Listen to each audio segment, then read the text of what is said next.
C'est parti. Bonsoir, que ce shiur soit Bezrat Hashem pour la guérison rapide de Alors, Tinok Tinok Ben Shoshana. Tinok Ben Shoshana. Amen. Amen. Il faut lui donner un nom pour qu'on puisse prier pour lui.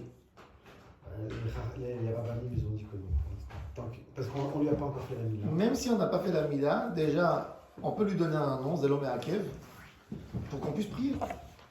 Que la tefila elle soit une tefila Béroua. Je vais vous raconter une histoire. J'ai eu ma nièce, quand elle est née, les médecins n'ont pas laissé espoir aux parents. Et mon père, il nous a appelés, il a dit venez, on va 10 à l'hôpital et on la nomme pour qu'on puisse prier. On est parti, on l'a nommé et la mère pleurait. Qu'est-ce que vous allez nommer? Vous allez me faire de la peine. Vous allez nommer. On l'a nommé. Et le lendemain, ça a commencé à s'arranger. Donc, il faut toujours avoir un nom.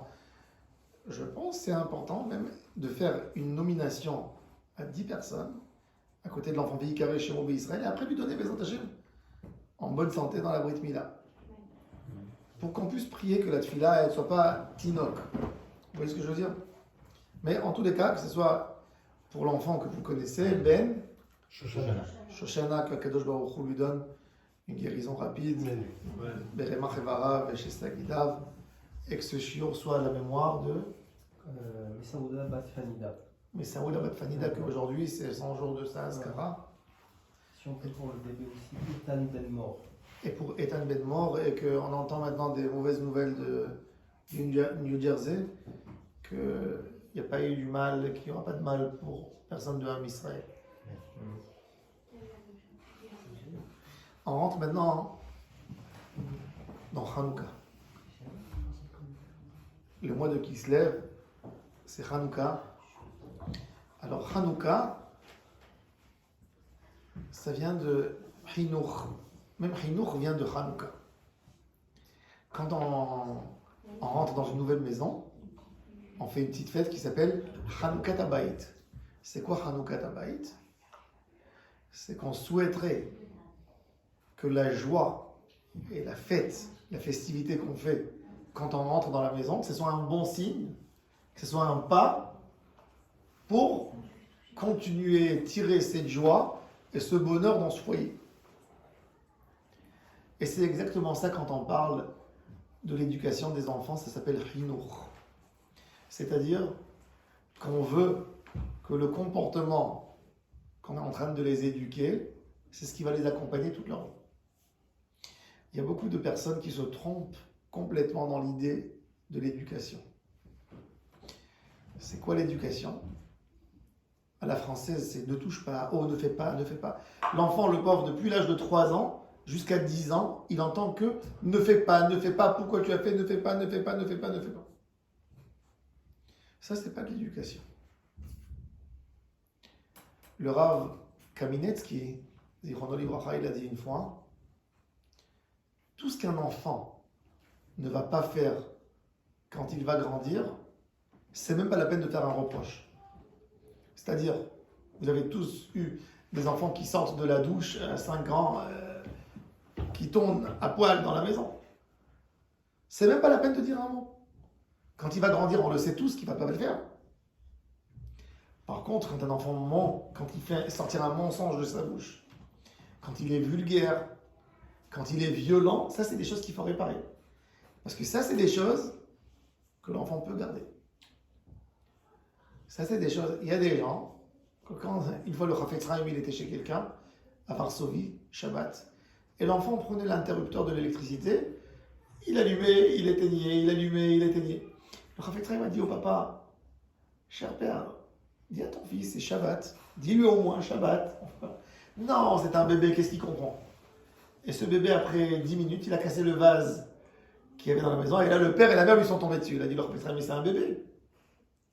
Alors, c'est un bébé quand on veut pas. Et c'est pas un bébé quand on est.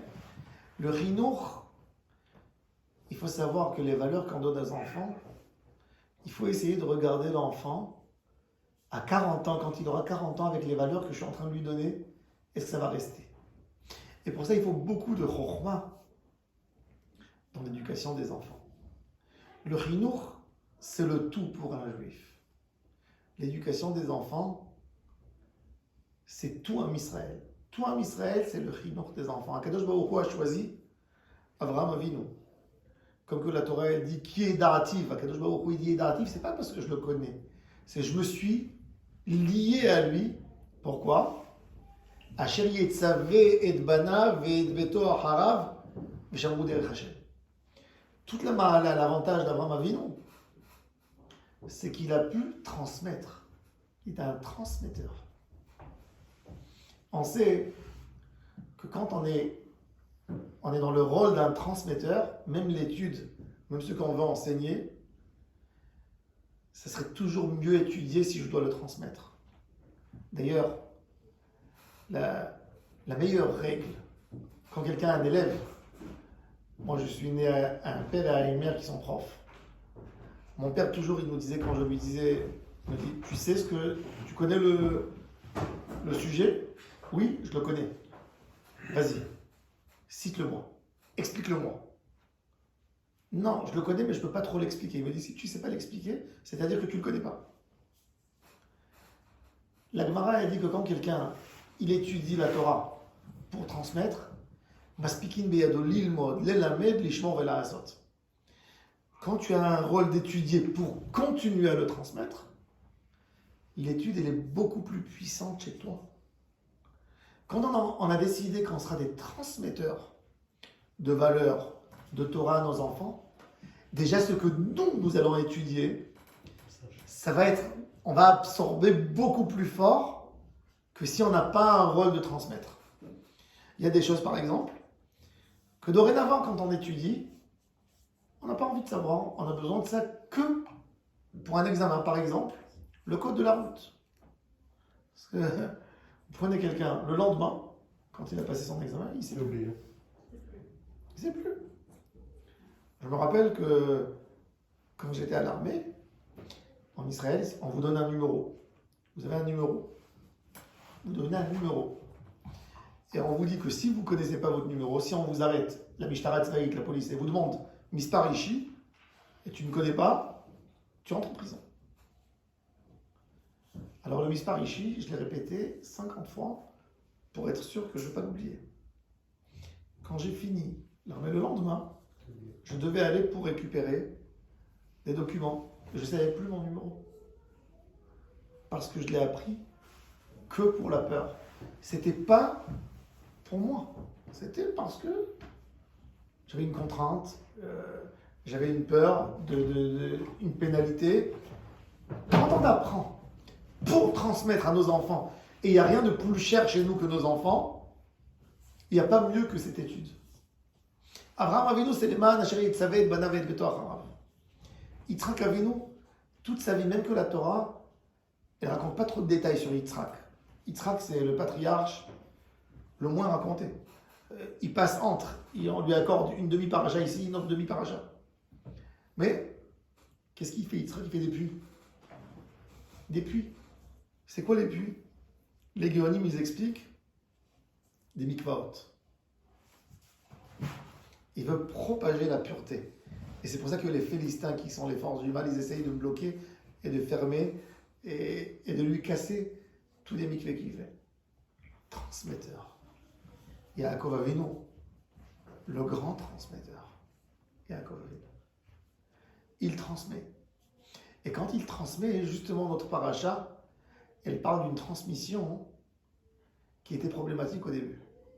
Et qu'après, Yaakov Avinu s'est attrapé. Et c'est pour ça qu'il nous a donné une mitzvah très bizarre, qui était avant Matan Torah, de ne pas manger le nerf sciatique. Ce guide Anaché, celui qui a étudié Maseret Choulin, le traité Choulin, la Gemara dans le traité Choulin, elle veut identifier ce guide Anaché. Il est où? Ce nerf sciatique, il n'est pas comestible, on ne peut pas le manger. Rabbi Chaim Ben Attar, dans son commentaire Orach Chaim, il dit, on ne peut pas manger. Qu'est-ce qu'il y a dans ce nerf? Pourquoi le Yochelu Bnei Israël et guide Anaché Adetze Mayom Hazeh? Il est où? Le problème dans ce nerf sciatique, nous on sait que tous les Issouré Achila, tout ce qu'on doit manger, on doit avoir une anaa, on doit pouvoir profiter. Si le palais de l'homme n'a pas profité, il n'est pas tour. C'est comme que la Gemara a dit sur quelqu'un qui a mangé du poivre noir, Kaspil Pelabeyoma de Kippouré. Il a mangé, ça ne s'appelle pas manger. Quelqu'un qui mange quelque chose qui n'est pas bon. Si quelqu'un il va manger du porc dans des capsules, il n'y a pas d'interdiction. Pourquoi il n'a pas mangé qu'il est des rachila? Donc ce nerf sciatique, il n'y a rien à dire Rabbi Chaim Ben Attar. Et il faut le cuire pour qu'il devienne mou des heures. Et il dit alors c'est quoi ce nerf? Alors on va voir maintenant. Yaakov Avinu a éduqué ses enfants pendant 20 ans dans la maison de Lavan. Parce que d'avoir un beau-père comme Lavan, c'est affreux, c'est horrible. Pour qu'on comprenne, Lavan, c'est pas le papy idéaliste. Un papy, quand il vient voir ses petits-enfants, il leur ramène des bonbons, des cadeaux. Lavan, quand il va voir ses petits-enfants, s'il les voit manger des bonbons, il leur vole les bonbons. S'il voit sa petite fille jouer avec une poupée, il lui vole la poupée. Ça, c'est Lavan. Yaakov, qui doit garder ses enfants à chaque moment, les préserver de ce mauvais papy, de cette mauvaise influence, il vient en Eretz Israël. Et quand il vient en Eretz Israël, il affronte un problème que nous tous, on affronte, chacun à son niveau. Ce problème s'appelle l'imagination que l'homme se fait. L'homme, avant de se sauver du mal, il a besoin de se sauver de soi. La nuit, quand un homme marche dans la rue, il entend les arbres, les feuilles, il est sûr qu'il y a une équipe de soldats qui est en train de courir derrière lui avec des mitraillettes. Il entend un chien qui aboie, il pense qu'il y a un crocodile derrière lui. L'imagination. On est dans un monde qui est trompeur. C'est pas pour rien que ce monde s'appelle Olam, Ne'elam, un mystère. L'imagination de l'homme lui fait penser des choses terribles. Il voit l'ombre, il pense qu'il est en train de voir des montagnes, que ce soit dans le comportement du couple, que ce soit avec nos enfants, que ce soit avec nos voisins. Un exemple très simple. Vous allez prendre un quartier bourgeois, vous allez voir, sans vexer, je donne une réalité. Ils vont venir 3 Africains, ils vont s'asseoir sur un banc. Tout de suite, en Israël, ça a été prouvé. Il y a une journaliste qui est partie suivre des Juifs éthiopiens. Ils les ont mis à Tsaala, à Tel Aviv, dans le quartier Tsaala. 10 minutes après qu'ils sont assis sur le banc à 9h du soir, il y a une voiture de police qui dit « Qu'est-ce que vous faites ici ?» Ben on s'assoit.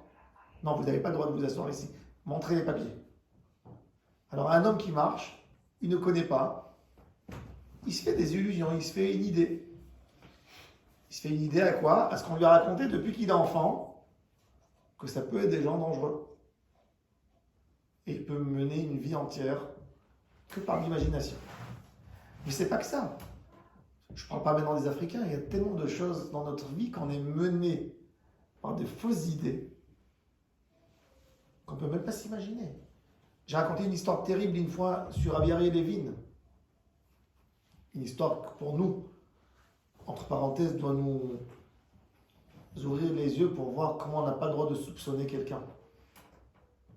Il y avait un monsieur, tu la connais. Rabbi Aryeh Levin était responsable d'une école, Etz Chaim, à Jérusalem. Et il y avait un monsieur qui avait un fils unique il y avait un fils unique, et sa belle-mère a perdu son mari, et sa femme a demandé que sa mère vienne chez elle. Le mari ne voulait pas trop, il ne s'entendait pas avec sa belle-mère. En fin de compte, il a accepté qu'elle arrive. La belle-mère, elle avait un début d'Alzheimer. Elle vient à la maison. 2 semaines après qu'elle est venue chez elle à la maison, le mari, il sort au travail et il voit qu'il n'a pas son argent dans sa poche. Il rentre le soir, il renverse la maison, il ne trouve pas l'argent. Il dit à sa femme, tu as touché? Elle dit non. Il dit donc c'est que ta mère. Notre fils a un tzaddik gamon. Ça peut être que ta mère. Facile de jeter sur la belle-mère. Adam Arishon, heureusement qu'il n'avait pas de belle-mère, parce que s'il avait une belle-mère, il aurait dit c'est elle qui m'a donné à manger. Mais bon, sa femme, elle va chez sa mère doucement avec. Elle dit maman, tu as touché quelque chose? Elle dit non, j'ai pas touché. Elle lui dit ma mère, elle dit que c'est pas elle. Eh oui, ta mère, alors qui c'est qui est venu? C'est un oiseau qui est venu. Et la semaine après, encore une fois, on lui prend. Et la semaine d'après, encore une fois, il dit à sa femme, écoute, si ça continue cette histoire avec ta mère, je la mets dehors, je l'envoie dans une maison de retraite. Elle reste pas là ici. Et la femme, elle va avertir sa mère qui pleure à chaudes larmes. Et je n'ai rien fait. Une semaine après, encore une fois, ça se reproduit. Là, il prend sa belle-mère, il la fait sortir, il la met dans une maison de retraite. De peine, elle meurt 2 semaines plus après. Rabbi Aryeh Levin, il convoque le père parce que il y a son fils qui achète des sucreries à tout le monde. Il appelle le père et lui dit, tu sais, ton fils... Il dit, oui, qu'est-ce qu'il a mon fils? C'est un tzaddik, mon fils, qu'est-ce qu'il a? Non, ton fils, il vient avec beaucoup d'argent tous les jours. Et il achète à toute l'école des sucreries pour qu'ils deviennent ses amis. Et tout d'un coup, le père qui crie, je suis un assassin, et il tombe évanoui. Et quand il se lève, il raconte au Rav l'histoire. Un soupçon. Un faux soupçon. Fausse idée. Pourquoi? Parce qu'il sort de l'idée de base. Il sort d'une idée de base que son fils ne peut jamais rien lui faire.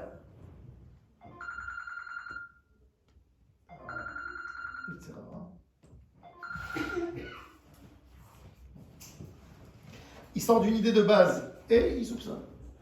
Mais ça, dans la vie, ça c'est bon. On va dire qu'un homme n'arrivera pas là. Mais maintenant, mais ton comportement à toi par rapport à ta vision, qu'est-ce que tu vois quand tu vois? Alors la vie, il faut savoir que la vie, c'est exactement comme si on allait dans un musée et on va voir un tableau. Chacun va voir dans le tableau autre chose. Des choses qui sont liées à ce qu'il a étudié. Si vous allez prendre une voiture, vous allez l'amener à 5 types de personnes. Il y a quelqu'un que son travail c'est le métal. Il va voir le métal. Quelqu'un qui travaille dans le caoutchouc, il va voir le caoutchouc de la voiture. Quelqu'un qui fait des fauteuils, il va voir le cuir et les sièges. Quelqu'un qui fait de l'électricité, il va voir... Chacun, il va voir ce qu'il a en lui. Donc même le comportement, la vision qu'on voit le monde, on la voit à travers ce qu'on a dans notre neshama. Et on voit le monde d'une certaine manière. Yaakov Avinu arrive en Eretz Israël. Il rentre en Eretz Israël par le nord d'Eretz Israël. Puisqu'il vient de Haran, de la maison de son beau-père, il a quitté, il vient. Son frère Esav en ce moment n'habite pas avec ses parents à Hébron. Il habite où? À Arséir, qui est dans les champs d'Édom. Alors on sait, les champs d'Édom aujourd'hui, c'est quand vous allez à Elat et vous traversez, vous allez vers Akaba, vous allez voir les monts de Édom, ils sont rouges d'ailleurs. T'es avec nous? On est parti il y a 14 ans, on est parti à la tombe de Aaron à Cohen. Et on a fait, c'est incroyable. Alors ça c'est Édom, on voit Édom, il y a Édom, Moab, Ammon. Yaakov Avinu, il se fait une idée que ça peut être dangereux si Esav vient faire la guerre avec lui. Et il envoie des émissaires pour annoncer à son frère Esav, je suis venu habiter en Eretz Israël et je t'aime. Toi Yaakov Avinu, pourquoi tu le fais? Tu as été béni par ton papa. Tu es le roi. Un roi a besoin de se plier en morceaux, de devenir un chiffon par terre et de supplier son frère Esav d'attirer un peu son attention. Ça a commencé mal. Les émissaires, ils reviennent et ils annoncent à Yaakov Avinu une nouvelle simple. Esav vient te rejoindre avec 400 personnes. Ils n'ont pas dit qu'est-ce qu'il était en train de faire, quelle était sa motivation. Tout simplement, il vient te rejoindre avec 400 personnes. Vaïra Yaakov Meod. Yaakov a très peur. Vaïterlo. Qu'est-ce qu'il fait? Il veut faire un très très gros cadeau à Esav. Il va lui donner 580 bêtes. Orachaim Akadosh me dit Gimatria Tokef. Si vous faites les comptes, 200 brebis, 200 chèvres. Même aujourd'hui, c'est un grand troupeau. Quelqu'un qui est 580 bêtes. Vous allez dans des fermes, ils n'ont pas 580 bêtes. C'est beaucoup. D'ailleurs,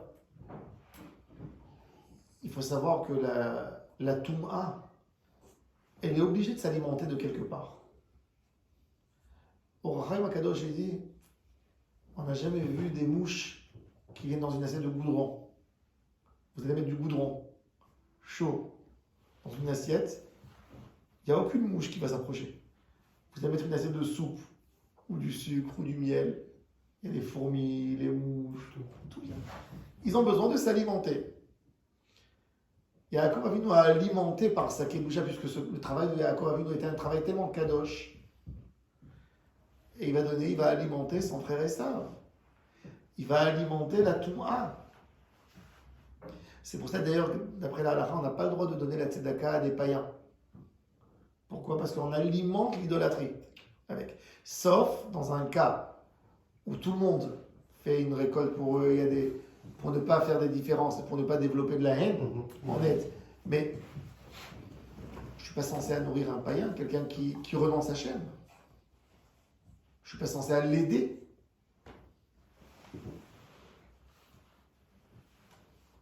J'espère qu'on ne sera pas censuré. Et il y a Yaakov Avinu qui fait la deuxième étape de l'imagination. Je dis toujours pour expliquer un peu l'histoire de Yaakov Avinu. Alors je raconte une simple histoire d'un bon juif. Vous savez, j'ai dit hier, vous savez quel est le vin préféré des juifs? Le vin préféré, c'est le 20%. Oui. Et donc, la TVA, il y a un monsieur, on lui a dit, tu sais, le fisc, les impôts vont venir te voir, vont venir te faire un contrôle fiscal.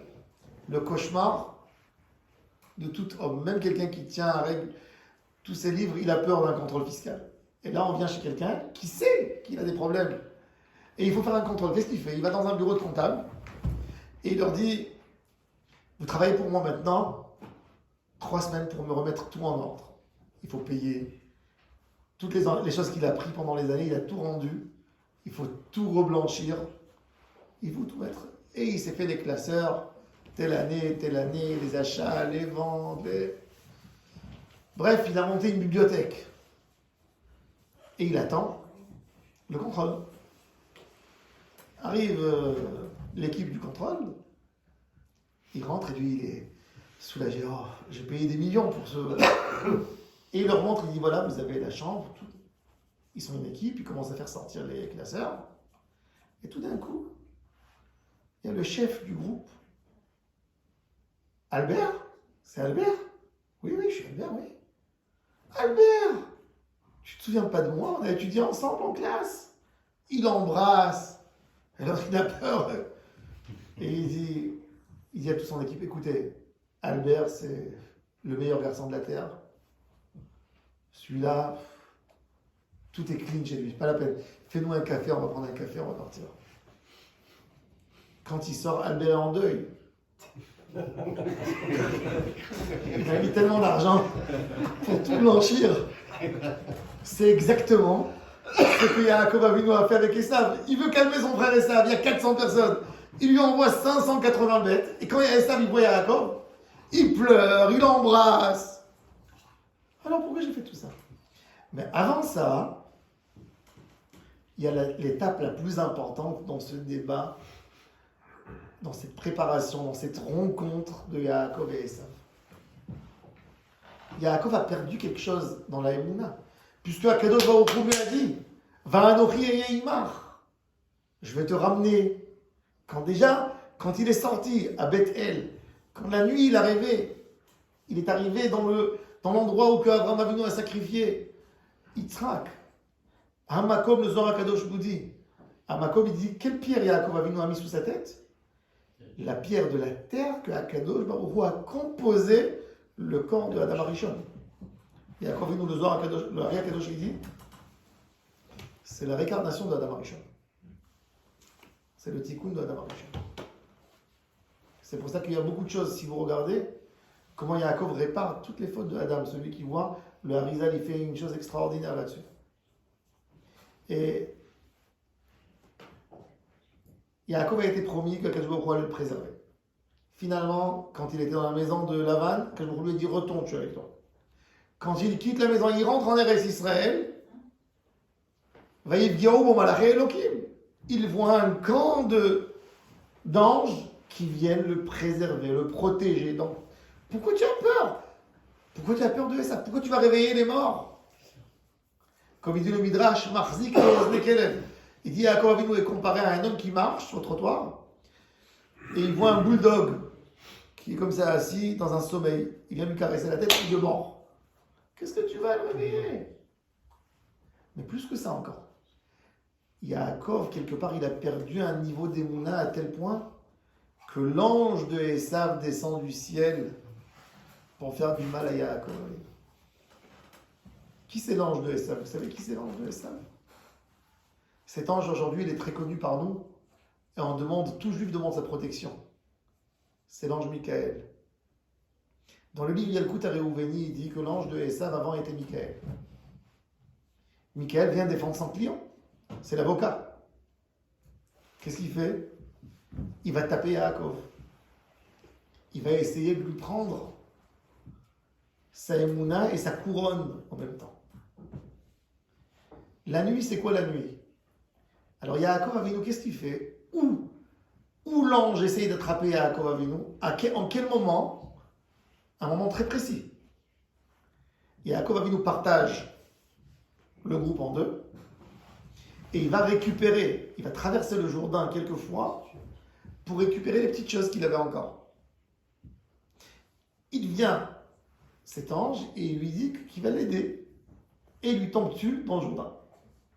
Et il commence à se battre, à essayer de le faire tomber. Et toute la nuit, ils se battent. La nuit, c'est l'obscurité. Se battre, c'est la bataille qu'on a tous les jours. D'après le Rambam, c'est encore plus fort. Le Rambam, dans le Guide des Égarés, il dit que le débat entre Yaakov et l'ange n'était pas un débat réel, physique. Était un débat dans le rêve. Ramban, Nachmani lui fait un reproche terrible. Et comment Yaakov est boiteux le matin? Bravo. Abrabanel déjà répond à ça. Il dit, dans la psychologie, ça existe.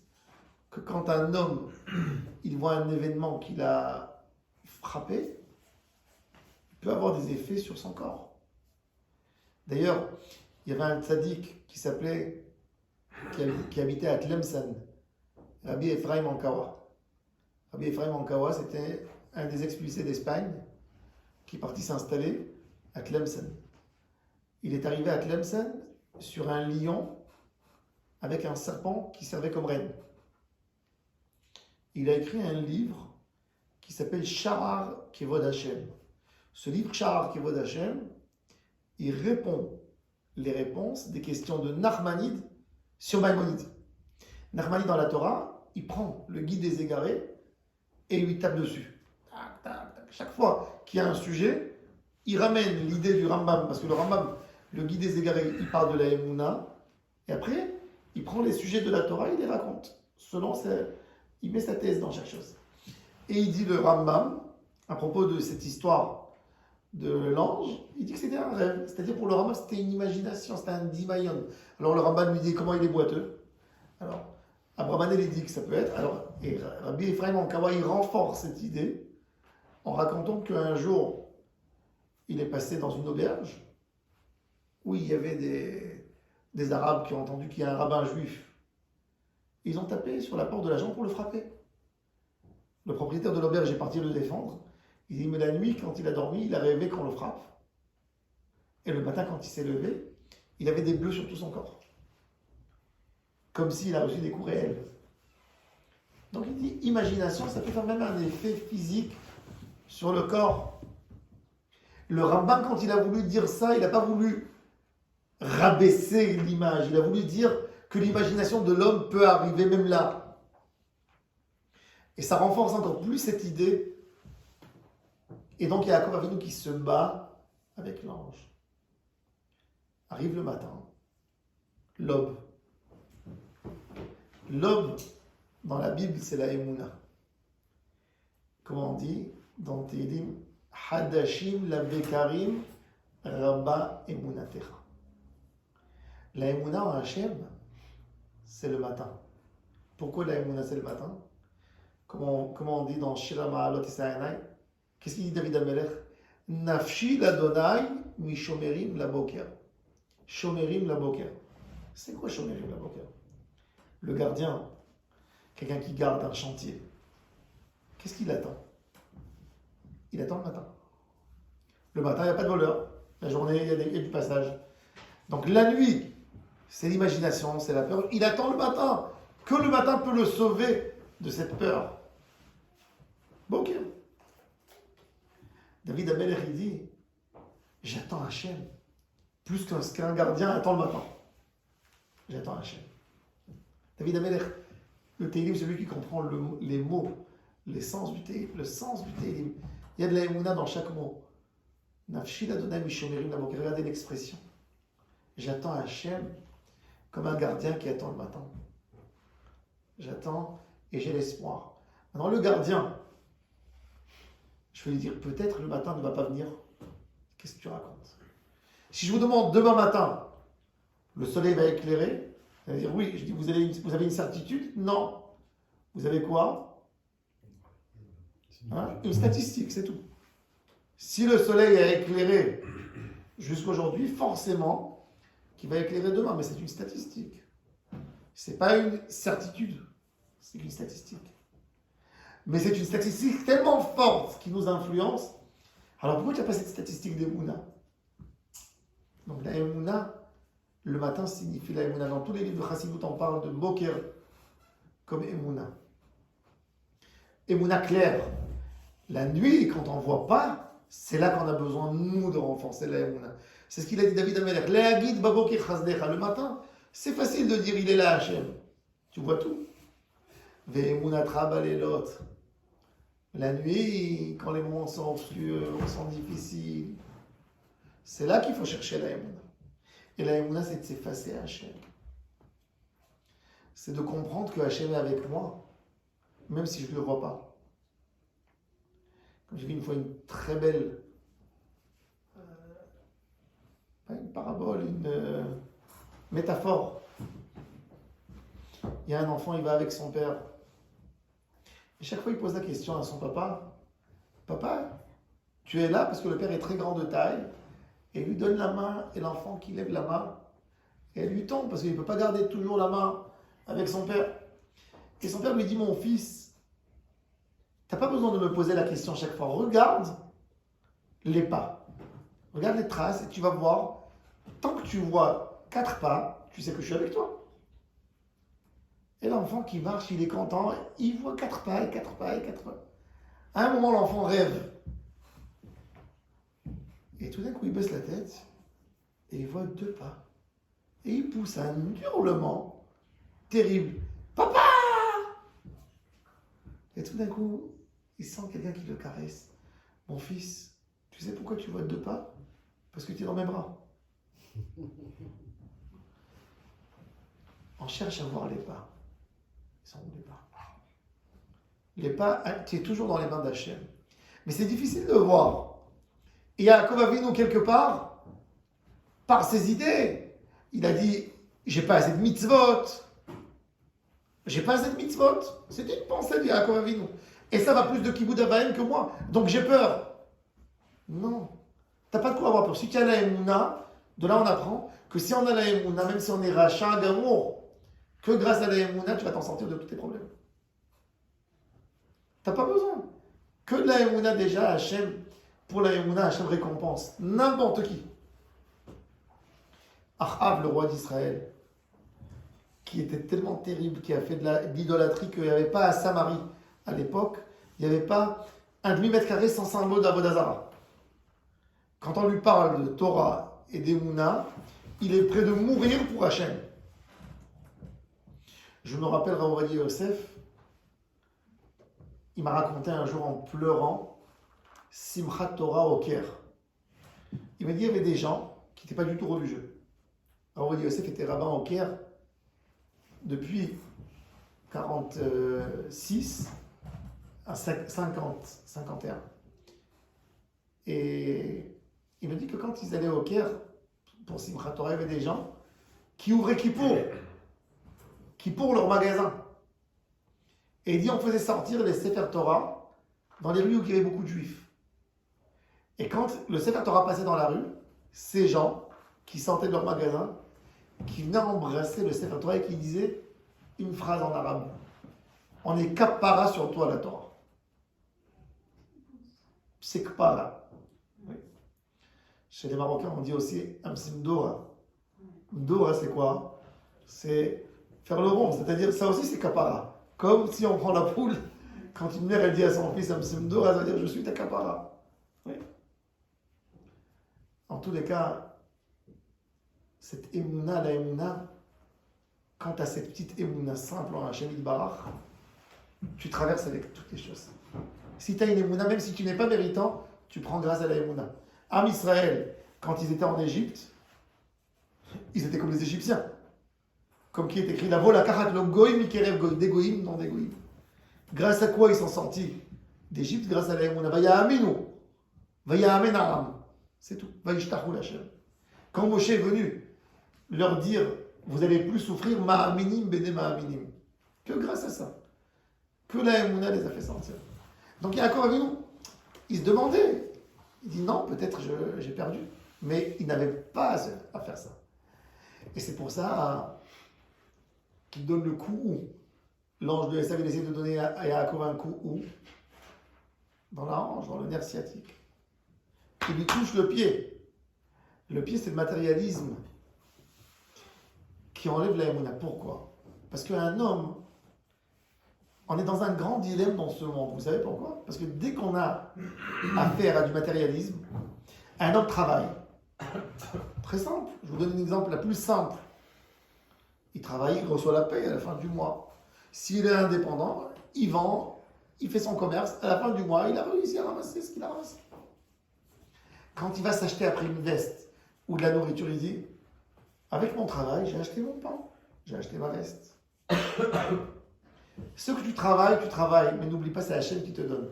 Il y a en Inde des gens qui travaillent 18 heures par jour pour un demi-dollar. Et il y a des gens qui travaillent plus que ça et ils se font léser. Et il y a des gens qui ont fait des millions et qui n'en profitent pas. Le Ramchal dit travaille. Parce qu'il faut travailler. Parce que le moyen de manger à Kadosh Baruch Hu, il a dit qu'il faut faire une ishtadout. Mais n'y crois jamais, même pas une seconde, que c'est parce que tu as travaillé que tu as reçu de l'argent. Tu as reçu parce qu'Akadosh Baruch Hu a voulu te le donner. Quand il y a une bracha d'Hachem, tout est différent. Il y a des gens, des fois, ils peuvent avoir beaucoup d'argent, mais ils ont des soucis de santé, de problèmes, des dépenses, des fils, des contrôles fiscaux. Et pourquoi? Parce qu'Akadosh Baruch Hu, il a décidé. Qu'est-ce que tu vas faire? Il y a des gens qui ont de l'argent, mais qui ont la maladie, la goutta, ils peuvent rien manger. Ils mangent le pied enfle. Il a de l'argent, mais il ne peut pas manger une entrecôte. C'est-à-dire que même le plaisir, c'est Akadosh Baruch Hu qui décrit. Qu'est-ce que tu vas faire? Et ça, on a besoin d'avoir cette émouna claire. Le matérialisme est comparé au pied dans la... Comme qui est écrit, et hayekum asher beraglehem. C'est pour ça que Rabbi Nachman de Breslev, quand il parle de pidyon nefesh, quand on fait un pidyon nefesh, alors il dit marot ve'et hayekum. Il parle du mamon, zé mamon asher mekim et adam al raglav, qui fait tenir l'homme sur ses pieds. L'ange, Rashi, il dit qu'il touchait les pieds de Yaakov Avinu, il lui touchait les ressorts. Voir si c'est comme une Citroën qui a des ressorts. Oui. Il lui touchait, et il est arrivé au nerf sciatique. Le nerf, c'est ce qui n'est pas visible. L'os, on comprend l'os. Quand tu vois un squelette d'un homme, tu vois l'os. Mais les nerfs, elles font tout. Le système nerveux de l'homme, il fait tout. Il fait bouger le corps, il fait bouger tout, mais il est invisible. Quand le nerf il est atteint, Dieu préserve. Maintenant, il y a Yaakov Avinu. Il y a la lumière du matin, il est dans le combat. La lumière, elle vient lui montrer la Emouna. Et quand il voit ça, il attrape l'ange de Esav dans les mains. Et c'est pour ça qu'on va voir maintenant quelque chose de terrible qui se passe. Maintenant, regardez. Quand il y a deux personnes qui sont en train de se disputer dans la rue, alors imaginez-vous une scène, vous marchez dans la rue, il y a un gitan qui vient, il essaie de vous prendre quelque chose. Vous l'attrapez, il dit, lâche-moi. Non, je te lâche pas que si tu me fais une bracha. Quelle bracha? Va-t'en! Bracha? Il y a l'ange de Esav qui vient se disputer avec Yaakov Avinu, et lui dit, envoie-moi Shalecheni qui a là à Shachar. Et il dit, lo Shachar, qui vertani? Quelle bracha? Quelle bracha? Moi j'ai besoin d'une bracha du sar de Esav. Yaakov a compris que tout était un dimayon. C'est là qu'il comprend. Et c'est pour ça qu'il attrape avec les mains. Les mains, c'est la Bechina de Emouna. Comme quand on voit où? Avec Moshe Rabbeinu, dans la guerre avec Amalek. Qu'est-ce qu'il fait Moshe? Il lève ses mains vers le haut. La Gemara, elle dit, dans le traité Taranit, Vechi Yadav Shel Moshe, O Sot Milchama, O Shovrot Milchama. Est-ce que c'est les mains de Moshe qui font la guerre? C'est les guerriers avec leur épée. Non. Moshe Rabbeinu, il tend ses mains vers le ciel. Bisman chez Israël, Notnim Libam Le'avim Sheba Shamayim, il gagne la guerre. Quand Am Israël donne ses yeux pour Hashem Yitbarach, on gagne la guerre. Dès qu'on pense